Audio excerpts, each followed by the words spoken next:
political parties, ideologies, and good governance. And we had Barrister Sonny Eyanwu, who I just left the stage now, but to continue with that same topic, this morning I have another barrister, this time a barrister over 3 years, over 3 decades of practice. We're going to get to meet him in the course of the program. Barrister John Awa Carlo is going to be throwing more light on that same topics on political ideologies. He is an expert in litigations and criminal defense attorney. Yeah, and then a public communicator. So many accolades, which we might not be able to take all in the course of this program. We will get to meet him from what he's going to be saying to us on what he understands by party ideology. A very good morning to you, Barrister. Thank you very much. Now, we did not establish what party ideology means in the first segment of this discussion. For the sake of our viewers, what exactly is party ideologies? So, party ideology are beliefs, firm beliefs, convictions of a particular political party that informs their actions, reactions on issues, whether economic, political, social, or what have you, that galvanize its members into action in a particular way. Those are things that are rooted the basic norm of a party. Like Nigeria has a constitution that has set up parameters of actions. A party ideology are the basic beliefs, convictions that underlie the stand of the party on any issue at stake in the polity. So how does this come to play when it's election period? Because we seem not to understand what Nigerians are actually looking at for. Is it the party or the individuals? Now, ideally, political party ideology is not supposed to just be relevant or talked about during elections. It should be the way of life of the party in and out of election. So, but unfortunately, in Nigeria, it does not seem that any of the political parties that exist today or that had even existed before are defined on the basis of known ideologies, whether as leftist or rightist, whether as conservatives, whether as liberals, whether as socialists, whether as communists, or what have you. No, it has always been amorphous.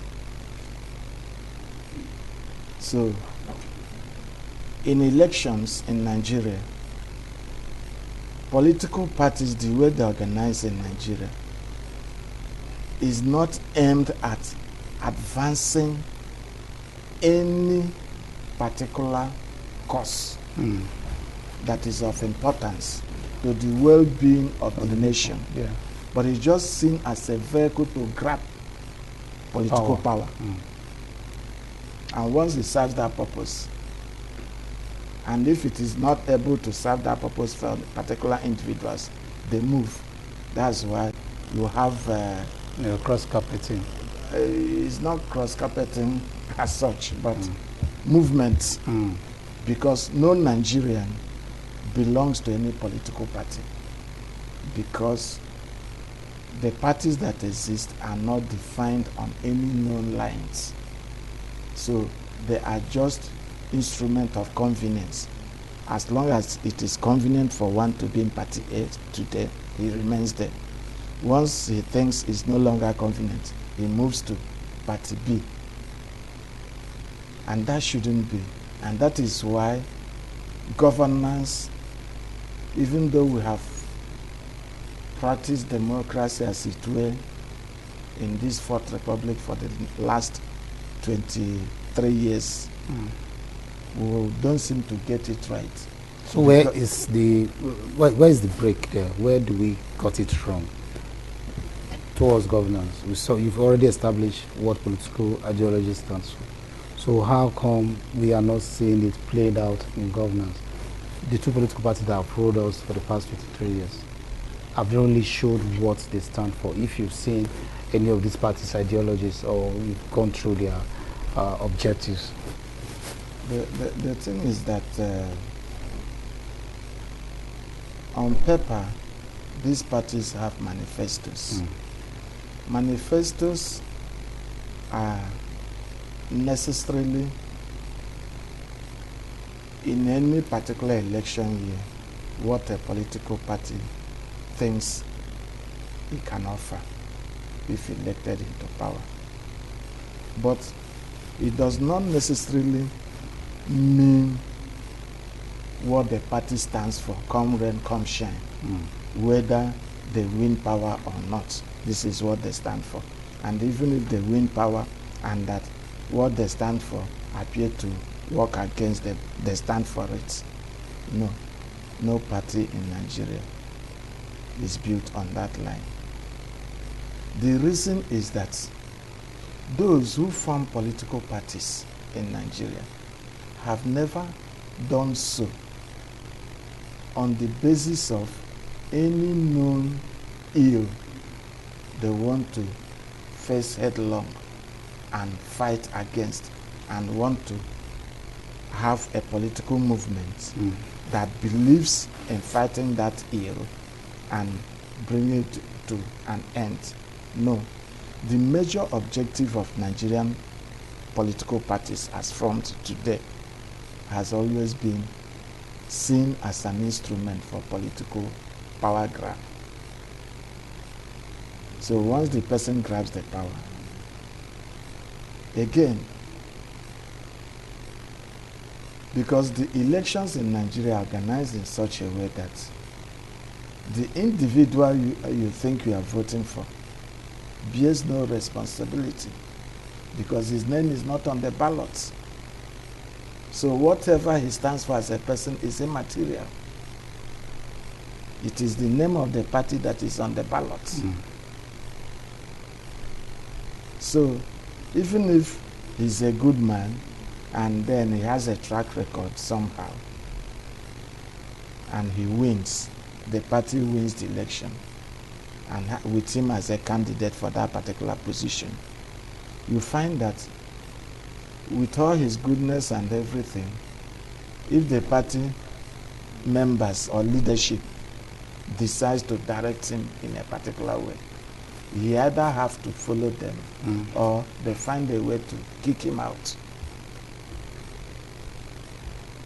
So how do we begin to correct this? Now let's look at the electorates themselves, the citizens. Are they privy to information regarding political parties' ideologies? Because if they are, I believe by now we should be able to know the line of elections or who we elect, even if we're going to elect parties.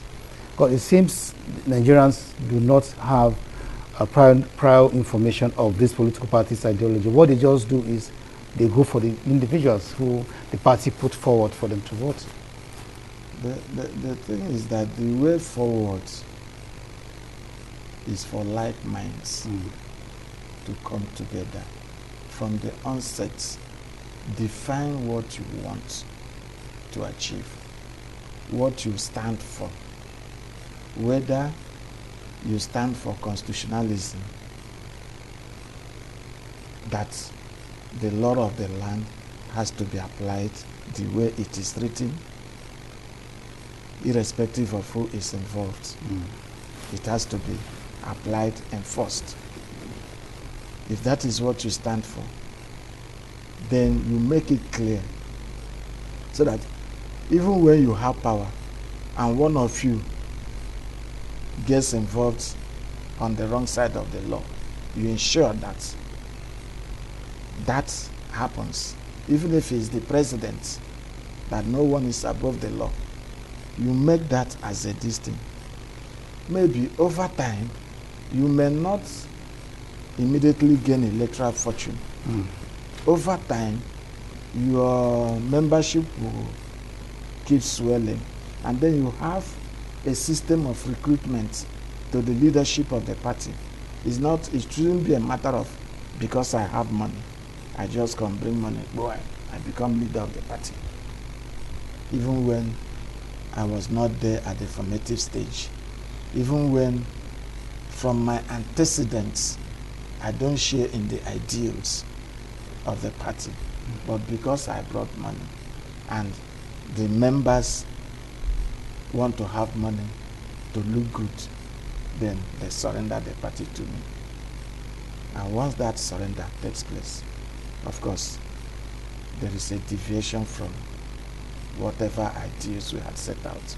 So it takes courage, it will take commitment on the part of the citizens to come together to rally around particular objective in governance, whether their interest is to environmental protection. You make it clear, and that is what you stand for.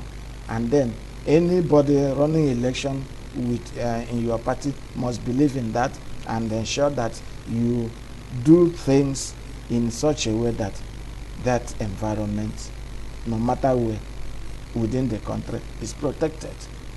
If your aim is to ensure good and quality education and good health services, that is delivering service to the people, you make that as a district within the ambit of the law. Then you come out plain. But unfortunately,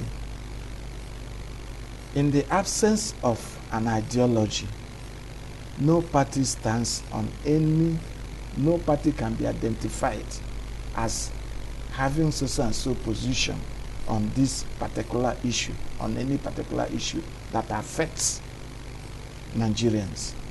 Take for instance, we are bedeviled with bad economy. Prices have all gone up. Which party is, by his antecedents, is talking about the people? In Nigeria, they only talk about the people as a vehicle to reach their individual goals. It's always a selfish intent. We saw the present administration of President Muhammadu Buhari when he came on board in 2015. 3-point agenda: economy, security, and corruption.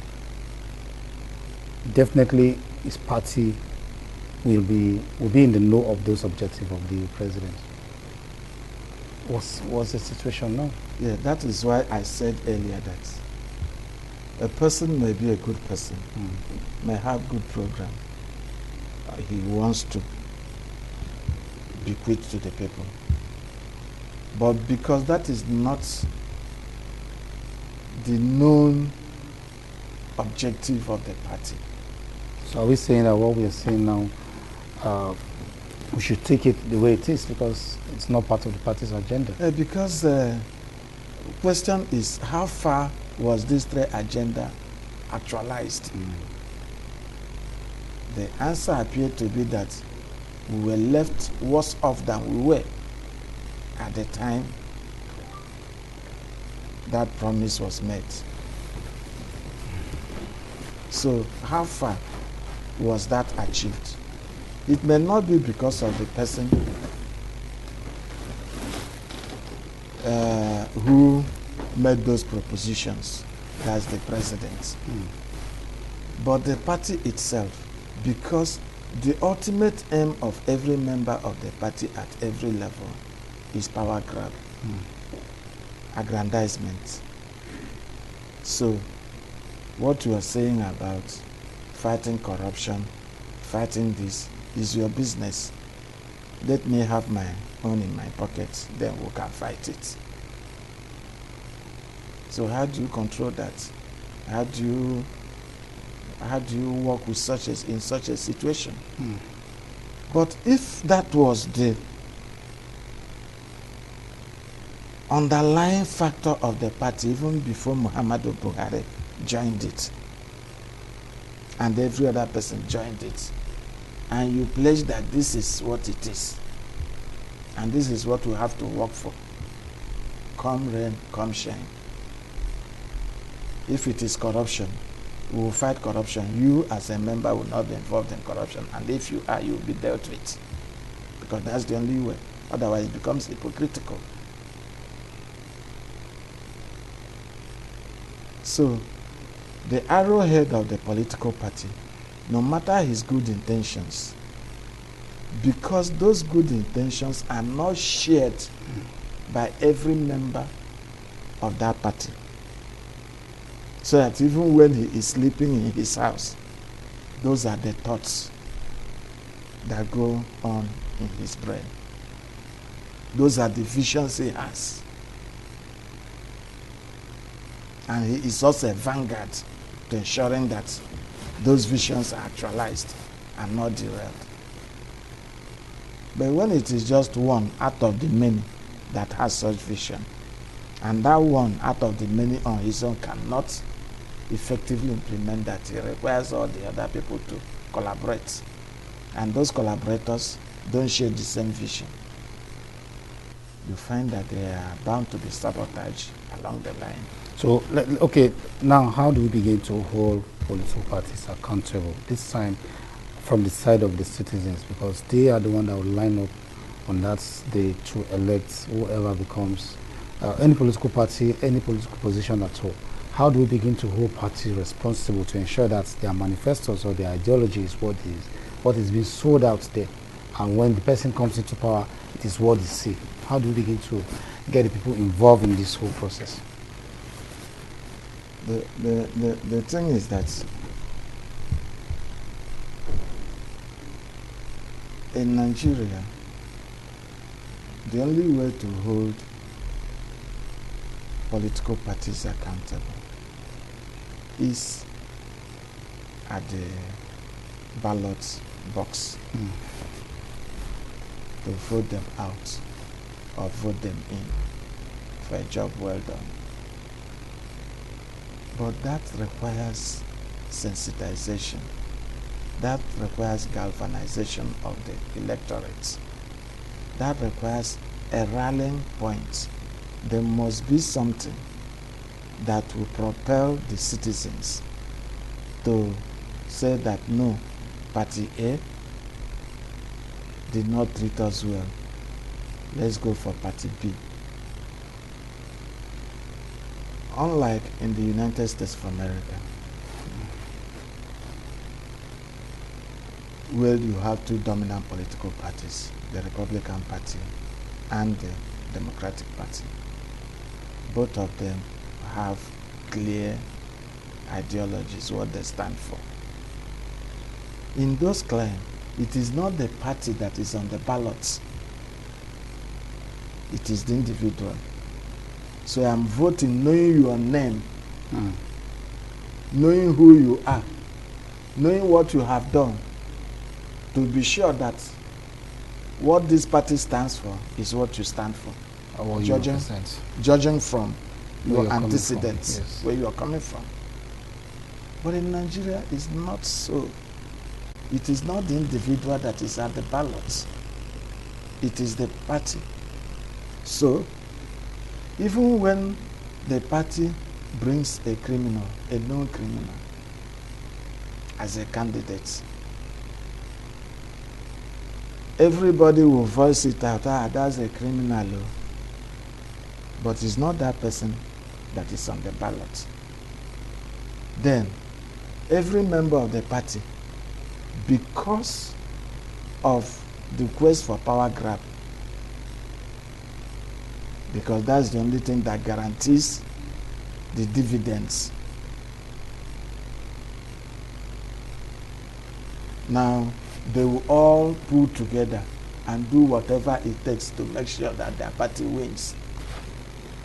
And once that party wins, that criminal sits in on behalf of the party. But if it was that individual that was on the ballot, even though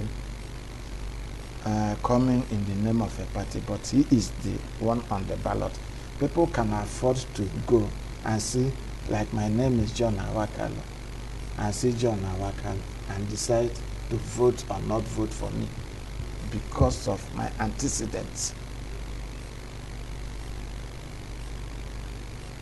All right. But much as you may not like me, you may like the party, APC, PDP, or Labour Party, or any what have you, and you just vote because this party is our party. So should we be looking at having an independent candidate in our electoral system? What we should be looking at is, yes, it's part of the solution, but what we should be looking at more is making the political parties not be the ones that are on the ballots. Okay. But individual members of the party running for election to be on the ballot in their name.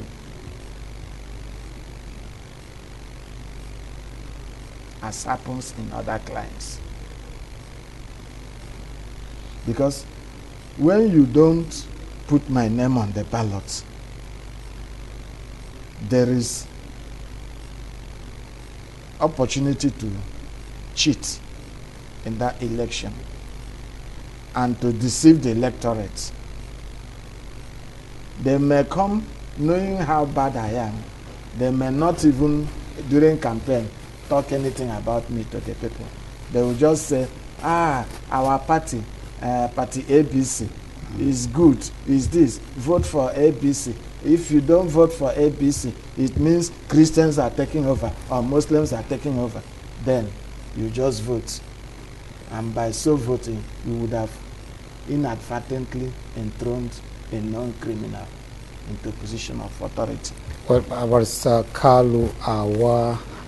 John Awakalu, sorry, we might not be able to extend our discussion beyond where we are now, but maybe we'll have to invite you back again some other time.